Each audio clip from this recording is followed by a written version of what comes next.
because they are very small in size. The filtration method is not sufficient to separate the solid particle from the water. ಅಂದರೆ ಬಹಳಷ್ಟು small size ಇರೋದ್ರಿಂದ ಫಿಲ್ಟರೇಷನ್ ಮಾಡಲಿಕ್ಕೆ ಏನಾಗಲ್ಲ, solid ಪಾರ್ಟಿಕಲಿಗೆ disturbance separate ಮಾಡಲಿಕ್ಕೆ ಆಗಲ್ಲ ಅಂತ ಹೇಳ್ತೀವಿ, ರೈಟಾ.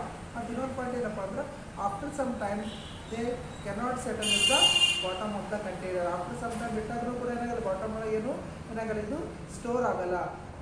ಮತ್ತು ಇದಕ್ಕೆ ಯಾಕೆ ಹಂಗಾಗಲ್ಲಪ್ಪ ಅಂದರೆ ಇದಕ್ಕೆ ಏನಂತ ಕರ್ಕೊಂಡು ಇದು ಕ್ವೈಟ್ ಸ್ಟೇಬಲ್ ಸೊಲ್ಯೂಷನ್ ಅದ. ಸೊಲ್ಯೂಷನ್ ಏನದಪ್ಪ ನಮಗೆ ಇದು ಬಹಳಷ್ಟು ಸ್ಟೇಬಲ್ ಆಗಿರೋದ್ರಿಂದ ಇದಕ್ಕೆ ಕ್ವೈಟ್ ಸ್ಟೇಬಲ್ ಸೊಲ್ಯೂಷನ್ ಅಂತ ಕರಿತೇವೆ. ಸೊ